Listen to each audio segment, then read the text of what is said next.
Welcome back to Beijing. Mr. President, thanks for the time. Thank you. You know, you said that this summit is a success. As you get ready to head back to Washington, what's the most significant, specific thing you walk away from here for the U.S.? I think the most important thing is relationship. It's all about relationship. I have a very good relationship with President Xi and with China. And it sounds like something that doesn't mean anything, but it's everything. In deal making and problems we've solved, the two of us have solved a lot of problems that somebody else would have maybe done very badly with. We've solved a lot of problems over the years. We have a very good relationship. Trade has been very strong. We're getting a lot of soybeans for our farmers. We're doing a lot of, there's a lot of things happening for the farmers. He committed to 200 Boeings, big ones, 777s and 737s, and a lot of big ones, big, beautiful Boeing planes, 200, that's a lot, with a commitment that if they do a good job, and I told this to Boeing and General Electric, we're going to go to the General Electric engines, which are great. If they do a good job, we could go up to 750. And that's obviously a lot of investment going back and forth. You know, some Democrats, even some Republicans, had some concerns about Chinese manufacturing on U.S. soil. Is that happening? Well, if they don't want to pay tariffs, it could happen, just like it's happening with other countries and companies. We have now more money being invested in the United States than any country at any time in the history of the world, including China, which probably is second from about 10 years ago.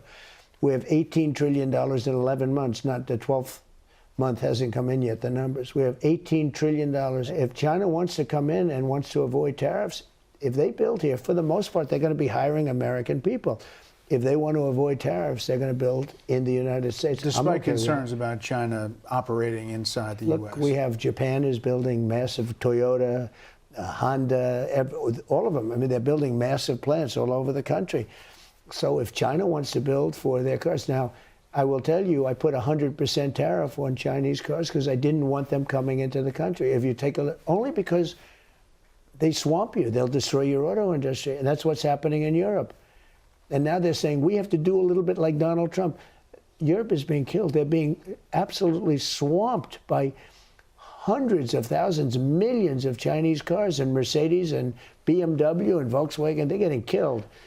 So if you notice, we haven't had that problem. You know why? Because I have 100% tariff on cars made in China. And even though the Supreme Court ruling, you're going to still continue that tariff? The ruling was just on a specific type of tariffs. And you're going a different route? Correct. I have the right to do the same tariff in, frankly, a little bit more complex way, but it's actually a better tariff. It's a more stringent tariff. I want to ask you about Iran and AI, but China made clear that Taiwan is very important to them. And after your first meeting here, President Xi's spokesman put out a statement to the media, through the media, saying this: the Taiwan question is the most important issue in China-U.S. relations. If it is handled properly, the bilateral relationship will enjoy overall stability. Otherwise, the two countries will have clashes and even conflicts, putting the entire relationship in great jeopardy.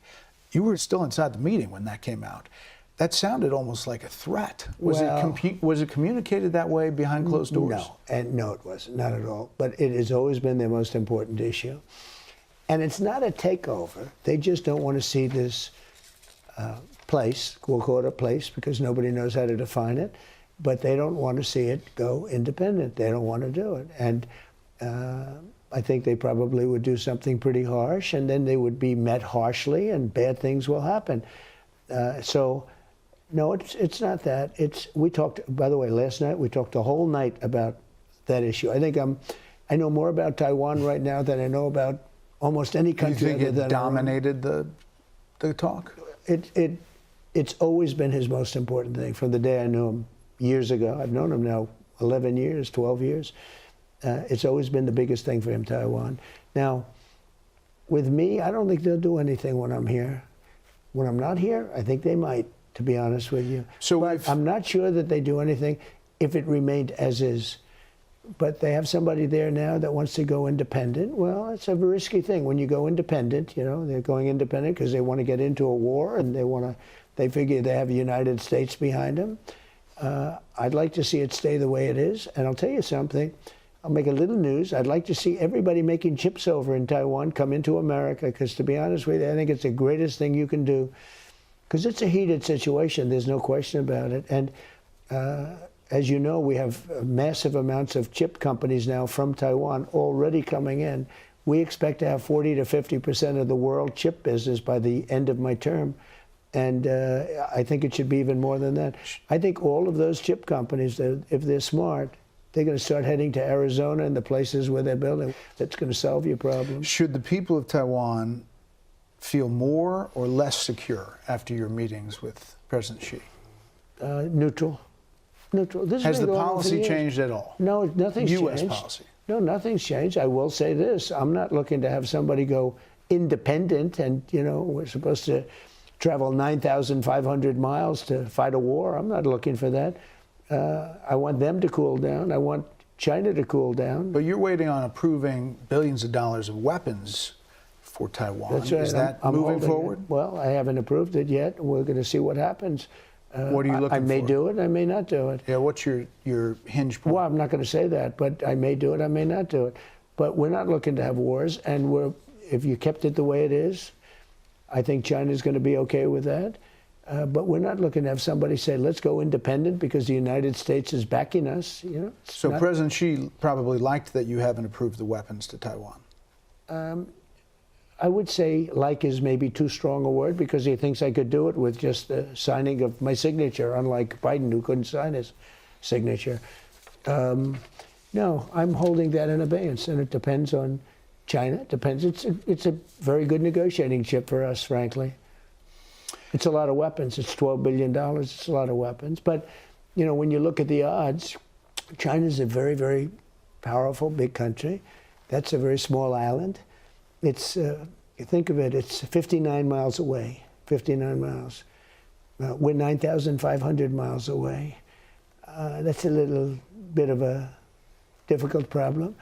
With all of that being said, if you look at the history of Taiwan, Taiwan was developed because we had presidents that didn't know what the hell they were doing. Because if they would have put tariffs on chips coming in, they would have never left. Everything was about Intel, and everything was about our chip companies. They stole our chip industry. So I've said that for years. I said, for years they stole our chip. If we would have had one of our presidents just say, we're going to put 100% chip. You can leave, you can build in Taiwan, but you sell it back into the United States. We're going to put 100% or 200% tariff. We would have never lost a chip. We lost the chip industry. It's all coming back. And I do say this, Taiwan would be very smart to cool it a little bit.